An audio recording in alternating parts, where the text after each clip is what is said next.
नमस्कार मित्रांनो, आपले हार्दिक स्वागत आहे आपल्या हक्काच्या चॅनलवर द डेली पल्सवर. मी सचिन संघवी. भारतीय किंवा आपल्या महाराष्ट्रातील लोकांना औरंगजेब, कुणाल कामरा, वक्फ बोर्ड बिल याच्यात लोकांना गुंतवून भारत सरकार व महाराष्ट्र सरकार, RSS, भाजप अनेक दिवसापासून ज्या गोष्टीची धाकधूक होती ते शेवटी खरं ठरलंय. अमेरिकाने भारतावर सरळ सरळ 26% टेरिफ लावला आहे. म्हणजे आता भारतातून अमेरिकेला होणाऱ्या प्रत्येक निर्यातीवर अमेरिका 26% टेरिफ म्हणजे आयात कर लावणार आहे. आपल्या विश्वगुरूने भारताच्या विदेश नीतीच्या विरोधात जाऊन अबकी बार ट्रम्प सरकार केले. भारतीय जनतेला व त्यांच्या अंधभक्त लोकांना ट्रम्पच्या जबरदस्ती गळे पडून दाखवण्याचा प्रयत्न केला की मी कसा डायरेक्ट अमेरिकेच्या राष्ट्राध्यक्षासोबत घनिष्ठ संबंध ठेवतो. मग ते कसे व्हॉट्सअप युनिव्हर्सिटीमध्ये फिरत राहिले की जगभर कसा डंका वाजत आहे. एलॉन मस्कची चाटुगिरी करून बघितली व त्याच्या समोर संपूर्ण साष्टांग घालत त्याला विशेष सुविधा देण्यात आल्या. सर्व काही करून झालं, पण शेवटी काय झालं? बसा शेवटी वाजवत घंटा. हो, मी राम मंदिराचीच घंटा म्हणतोय. आता बघूया ह्या सर्व टेरिफमुळे भारतावर काय काय परिणाम होणार आहेत. अमेरिकन टेरिफचा भारत व भारतीय अर्थव्यवस्थेवर परिणाम हा आजचा आपला विषय आहे. अमेरिकेचे अध्यक्ष डोनाल्ड ट्रम्प यांनी भारतावरील नवीन टेरिफ जाहीर केले आहेत. या धोरणामुळे भारताचा निर्यातीला मोठा फटका बसू शकतो आणि भारतीय अर्थव्यवस्थेवर गंभीर परिणाम होऊ शकतो.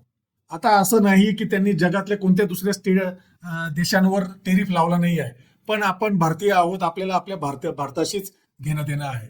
आता त्याचे बघूया मुख्य परिणाम. यात भारतीय निर्यातीला मोठा धक्का बसणार आहे. अमेरिकेने भारतावरील आयात कर 27% पर्यंत वाढवले आहे. याचा परिणाम अनेक प्रमुख उद्योगावर होईल. लगभग $7 अब्ज ची निर्यात गमावण्याची शक्यता आहे. भारतीय निर्यातदारांना दरवाढीमुळे अमेरिकेत त्यांचा व्यवसाय टिकवणे कठीण होईल आणि आपल्या देशाच्या GDP वाढीवरही त्याचा लगभग 0.8 ते 9 म्हणजे राऊंड फिगर तुम्ही 1% फरक पडू शकतो असे कळते. आता समजा जर भारताने प्रत्युत्तर म्हणून अमेरिकेच्या धोरणाला प्रत्युत्तर म्हणून स्वतःचे टेरिफ पण वाढवले तर त्यामुळे जागतिक व्यापारात अजून अस्थिरता येऊ शकते. आयात निर्यात असंतुलन वाढणार. सध्या भारत आणि अमेरिका यांच्यात व्यापार असंतुलन आहे. भारत जास्त निर्यात करतो तर अमेरिका तुलनेने कमी निर्यात करतो. ही टेरिफ वाढ भारतासाठी अधिक नुकसानकारक ठरू शकते. आता ह्या टेरिफमुळे कोणते कोणते क्षेत्र प्रभावित होऊ शकतात? सर्वात पहिले ऑटोमोबाईल्स. भारतातील वाहन निर्यात मोठ्या प्रमाणावर प्रभावित होईल, कारण भारतात निर्मित वाहनांवर आधीच उच्च टेरिफ आहे. दुसरा आहे फार्मास्युटिकल. भारत हा अमेरिकेला औषधांचा सर्वात मोठा पुरवठादार आहे. टॅरिफ वाढ झाल्यास भारतीय औषध कंपन्यांना मोठा आर्थिक फटका बसू शकतो. पुढे आहे केमिकल आणि टेक्स्टाईल. रासायनिक उत्पादने आणि वस्त्र उद्योग अमेरिकेत मोठ्या प्रमाणावर निर्यात केला जातो. टेरिफ वाढल्याने या क्षेत्रांनाही फार मोठा फटका बसणार आहे. सोन्याचे दागिने आणि हिरे. भारताच्या सोन्याच्या दागिन्यांचा आणि हिऱ्यांचा व्यापार प्रचंड मोठा आहे. अमेरिकेतील नवीन टॅरिफमुळे निर्यातदारांसाठी फार मोठा खर्च वाढणार आहे. अन्न प्रक्रिया उद्योग. भारतीय मसाले, चहा, कॉफी आणि इतर अन्य उत्पादने यांच्यावरही परिणाम होईल, कारण अमेरिकेत यांची मोठी मागणी आहे. आता ह्या सर्व उद्योगांवर फरक पडत असताना जर उद्योगधंदे मंदावले तर त्याचा सरळ फरक अजून जास्त बेरोजगारी वाढण्यावर होईल. तर आता भारत सरकारने काय केले पाहिजे?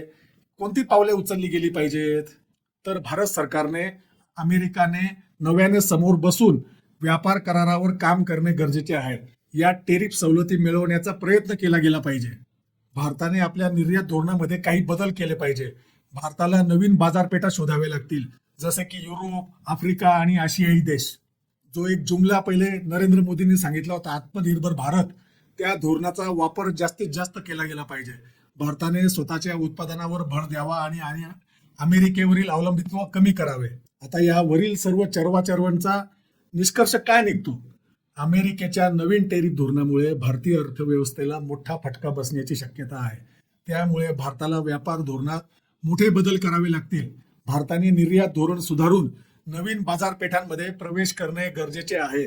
तसेच सरकारने निर्यातदारांना मदतीसाठी नवीन योजना जाहीर करण्याची गरज आहे. पण ते होईल का?